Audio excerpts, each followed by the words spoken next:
Morning Market Call. I'm your host, Dave Wood. With me today is one of our familiar guests, Mariah. We're glad to have you on the show again. Thanks, Dave. And there can only be one reason why you're on our show, and that is because you won an election. I did. That's exciting. All right, so VP of Academic Affairs. Yeah. Don't we have teachers for that kind of thing? No. What do you do if you're the VP of Academic Affairs? Basically, the main overview is help facilitate relationships between faculty and students and just try to help BYU improve as an academic institution. Okay, interesting. I guess I kind of jumped the gun a little bit. I want to hear about you. Tell us a little bit about yourself to our incoming class of 2013 and why you are uniquely suited for this job. Okay, so I grew up in Ohio. I actually did my undergrad here at BYU, and let's see, I studied computer science.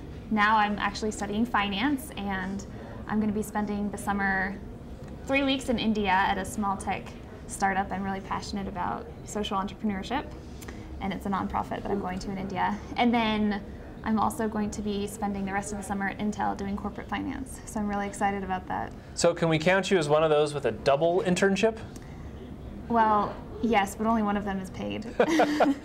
Oh, okay. Well, now we know where the real part comes in. All right. So as the VP of Academic Affairs, what exactly is your vision? What do you hope to focus on in the upcoming year? Well, there's actually two main things that I want to focus on. The first is, as I mentioned before, kind of the bulk of the VP of Academic Affairs, which is focusing on those student-faculty relationships. I feel like the faculty really have a lot that they can offer our students, and we want to leverage that as much as we possibly can. So that's the first area of focus. Then the second area is actually something that's kind of new to me. It's an idea that I have, and that's improving our students' relationships with other schools' students. So kind of branching out and talking to other people, broadening our horizons, and kind of seeing what we can learn from other students in similar positions. Interesting. And how do you hope to improve relationships between our incoming students and the faculty and other schools? How do you plan to do that?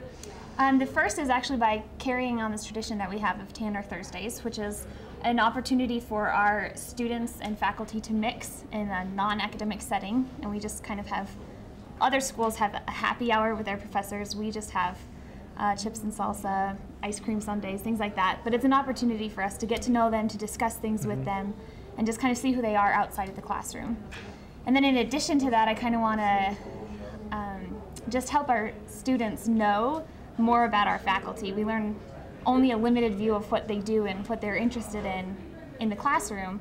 And so I want to just implement some fun things like did you know facts at our mixers, and just different, like a faculty spotlight in our newsletter, just so that students can learn more of what these teachers have to offer us. Interesting. And I understand that these Tanner Thursdays have been very successful, right? And you even have an ice cream scoop in your backpack right now because of it. Is that right? I do. Carry it around just in case, you know, I don't ever want to be caught, you know, unprepared. So we're always ready for ice cream sundaes. All right. And how do you think all of this is going to impact BYU students going forward? I think it's going to be fantastic. So improving our faculty relationships will just help us come out better prepared, you know, more knowledgeable, and have that network that will last with us for a long time. And then as we focus on, you know, the second part, communicating better with students from other schools, I think we'll be able to learn better. We'll kind of see how other schools approach problems and just learn better how to come out of BYU with, I guess, a wider range of tools in our pocket, as opposed to just all learning the exact same thing. So I think that's really interesting, especially since right now most of our interaction with other schools is either personal or through our competition endeavors, and we do have a lot of competition. So I think that's going to be a good endeavor. So I guess our last question for you, Mariah, is we've got a whole bunch of incoming students right now. They've got all kinds of varying ideas of what this MBA experience is going to be like. What advice would you have? If you were out there, what advice would you give yourself? How would you prepare yourself for this onslaught that's about to happen? Onslaught. Sleep as much as you can now. No, I'm just kidding. I think for me, probably the most beneficial thing has been to get involved and to kind of put myself on the line. Running for the election was not an easy thing for me to do, but I just felt like I had stuff that I could offer. And getting involved in case competitions, and just BYU has so many opportunities that don't, you know, go toward your grade, and so it may be easy to let those opportunities pass you by, but I would just say get involved as much as you can. All right, and to all my professors out there watching, make sure you give me an A. I think that's about it. we'd like to thank Mariah for being on our show today and for also winning the election so that you could be our VP of Academic Affairs. And if you have any questions or anything you'd like help with in terms of your professor relationship, now you know where to go. And you can follow us on Facebook and Twitter, and we will see you on our next episode of Morning Market Call.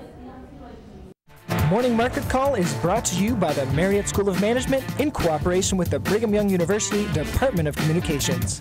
MMC is made possible by generous donations from Larry Tasjan and Gary Williams.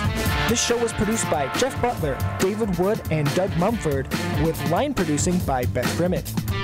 For more information, please follow us on Twitter and Facebook.